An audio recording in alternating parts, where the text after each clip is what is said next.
Now let's start exercise 5.1 of NCERT class 10. आज की इस वीडियो में हम करेंगे एक्सरसाइज 5.1 का क्वेश्चन नंबर 1 का थर्ड पार्ट.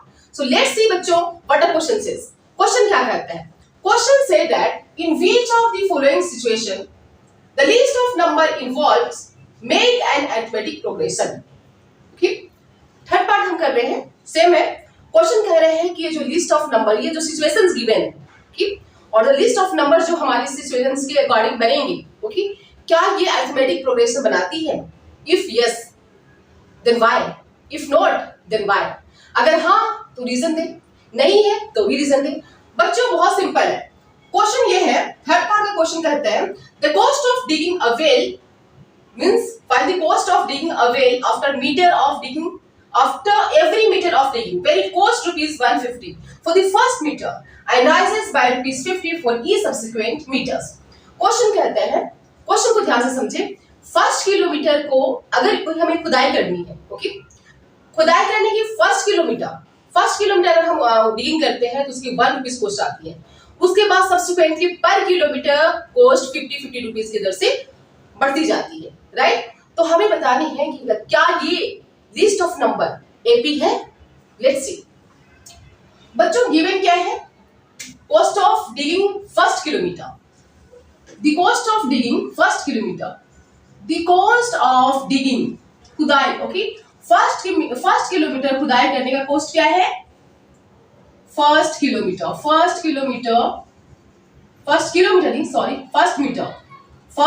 मीटर, एक मीटर डिग करने की कॉस्ट क्या आती है? रुपीज 150. और उसके बाद जितने भी मीटर्स आप डिग करेंगे, खुदाई करेंगे, 50 रुपीज पर मीटर के अकॉर्डिंग इंक्रीज होती जाएगी, right.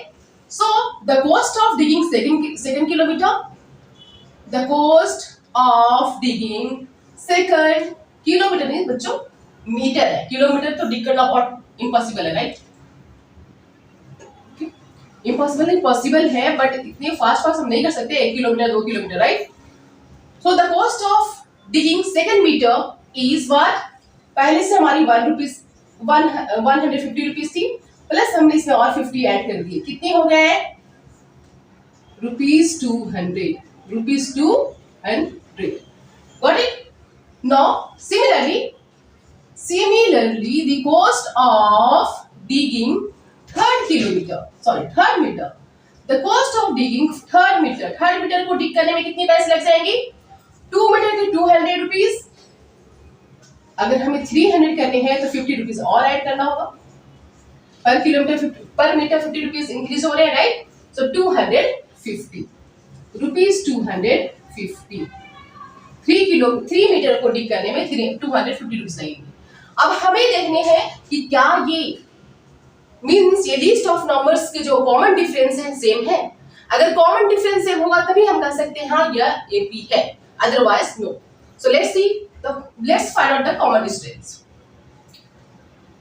Difference. Sorry, the common difference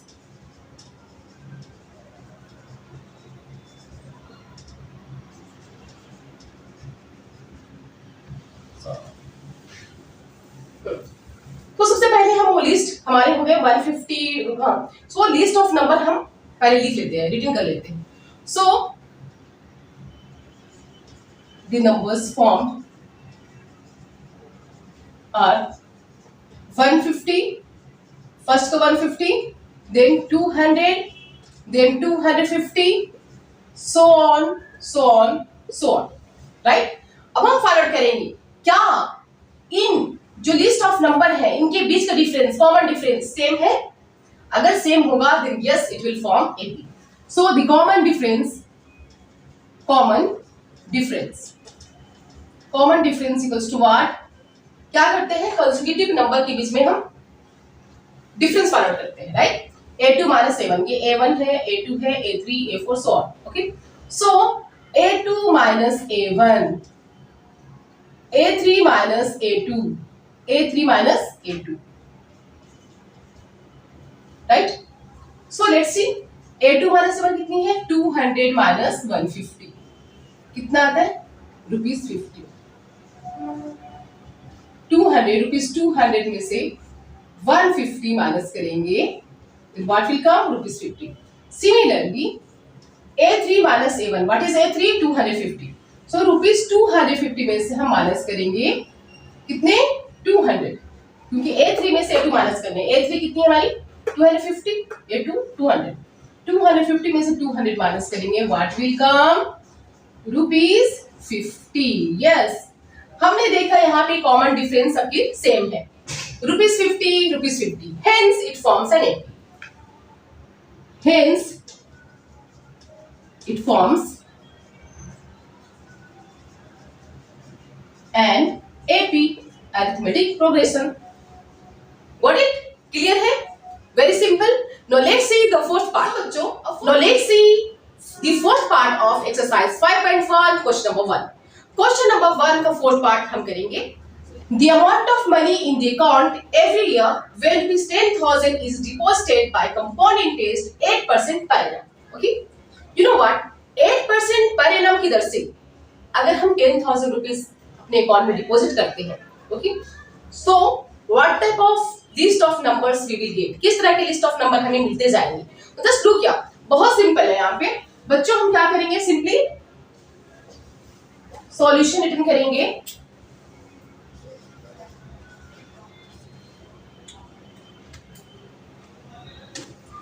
here principal क्या है, कितने पैसे हम डिपॉजिट करते हैं? Principal is ₹10,000. ₹10,000. रेट कितनी है? 8%. Time is 1 year. Got it? So you know what, हमें फाइंड करनी है amount. Okay, deposited the amount of money in the account, कितने पैसे अकाउंट में जमा होंगे per year. Amount of money deposited per year, कितने पैसे पर amount means per year deposit होंगे. अगर हम 10,000 रुपीज अपने अकाउंट में डिपॉजिट करते हैं तो पर मींस पर ईयर कितनी अमाउंट हमें मिलेंगी. Right now, so look here, per year की दर से कितना अमाउंट होगा. सो फर्स्ट ऑफ ऑल करेंगे amount for the first year. Amount for the first year. For the first year, first year के लिए अमाउंट क्या होंगे, यहाँ पे कितने रकम होंगे. Amount for the first year, you know amount के लिए क्या फॉर्मूला है? A equals to, you know what, like this, P into 1 plus R by 100. Right, यहाँ पे N है, that is showing time. So what is P here? P कितनी है? 10,000 into 1 plus 8 by 100. Time कितना है? 1 year. ओके, अब हम इसे कट करेंगे. 2 4 is 8, 2 5 is 10, 2 2 is 4. Simply cut कर देते हैं, बहुत ही सिंपली हम कर देते हैं भाई. 1 by 8 by 100. राइट, 4 के टेबल हम इसे कट करेंगे. 4 2 is 8, 4 2 is 8, 4 5 is 20. राइट, अब हम क्या करेंगे, वी नो, आप अच्छे ढंग से जानते हो इसे क्या करना है हमें. Okay, 25 under 25, 25 plus 2 by 25 means 10,000 into 27 by 25. 25 4 is 100, 400. जब 400 को 27 से मल्टीप्लाई करेंगे कितना आएगा? 7 4 is 28, carry 2, 4 2 is 8, 8 1, 8 2 10, 10,000 and 2 0, 10,800 rupees. 1 year. Okay, amount for the 1 year. 1 year के हमारे कितने अमाउंट मिल जाता है यहाँ पे? 10,800. Okay, now let's see amount for the next year, for the second year. Now amount for the second year. Amount for the second year. Second year के लिए amount क्या होगा? सेम, डायरेक्टली हम लोग writing formula same to same, P into 1 plus R by 100. Directly हम put करते हैं 10,000 into 1 plus 8 by 100. यहाँ पे टाइमिंग कितनी है? 2 years. सो 10,000 बच्चों, 10,000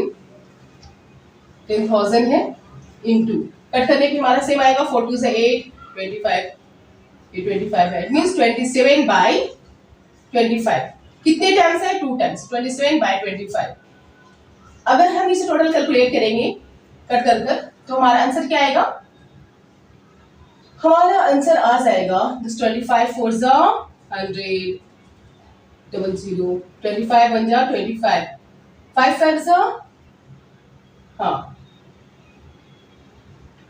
5 5 जा 25, 5 8 जा 40, 10, 5 1 जा 5, 5 1 जा 5, 5 6 जा 30, 16। अब 27 और 16 को मल्टीप्लाई करेंगे, वी विल गेट हियर, करेंगे 27 into 27 क्या आएगा हमारा? 27 into 27, 7 7 जा 49, कैरी 4, 7 2 जा 14, 7 2 जा 14, 14 4, 88 कैरी 1 2 जा 4, 4 1 5, 189 को अब करेंगे 16 से multiply, so we will get here 11, we will get here 11,664, 11,664। अब हम देखते हैं लिस्ट ऑफ नंबर्स बनाकर, सिचुएशन थे हमने सॉल्व किया ऐसे, अब लिस्ट ऑफ नंबर बनाएंगे। So the number formed, the number means sequence, जो हमारी सीक्वेंस बनती है, form the list of number, sense करेंगे द लिस्ट ऑफ नंबर, हम रिटर्न करेंगे always easy, the list of number is what?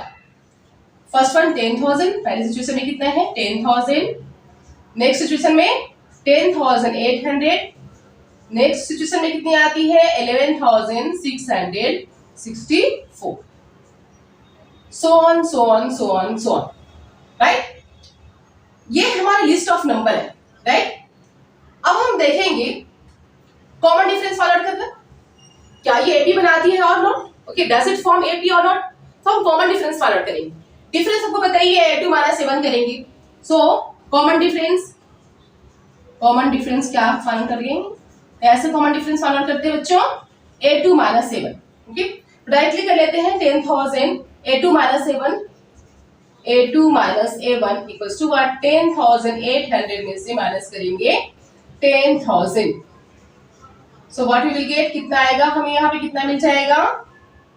We will get here 800 rupees, 800, got it? Rupees 800, हाँ। So now again a2 - 7 है, एक और find out कर लेते हैं difference, same common difference, a3 - a2, a3 - a2 rupees कितनी है वो? 11,664 minus a2 is 10,800, let's see कितना है? 4, we will get 4, 6, 4 6, 60 minus 8, 8, 4, whatever, 60 minus 8, 4, what will get? 0 1 means 864, क्या आता है? 864, and we see here 11,664 में से हम माइनस करते हैं 10,800, so 4 we get here, 6 we get here, 60 minus 8, 8, now what is left here? 0 0 0 cross, 1 1 cross, right? So we have got finally 864। हमने देखा दोनों के बीच का जो डिफरेंस है, कॉमन डिफरेंस, वो बिल्कुल डिफरेंट है। फर्स्ट केस में 800, सेकंड केस में 864, so no, it doesn't form an AP, ये AP नहीं बनाती है। Are you getting it? The list of number doesn't form AP, ये list of number AP नहीं बनाता है, got it? रीजन हमने दे दिया, कॉमन डिफरेंस सेम नहीं है, राइट? So no AP कर दो, it does not form AP, short form में है no AP, means it doesn't form AP, got it?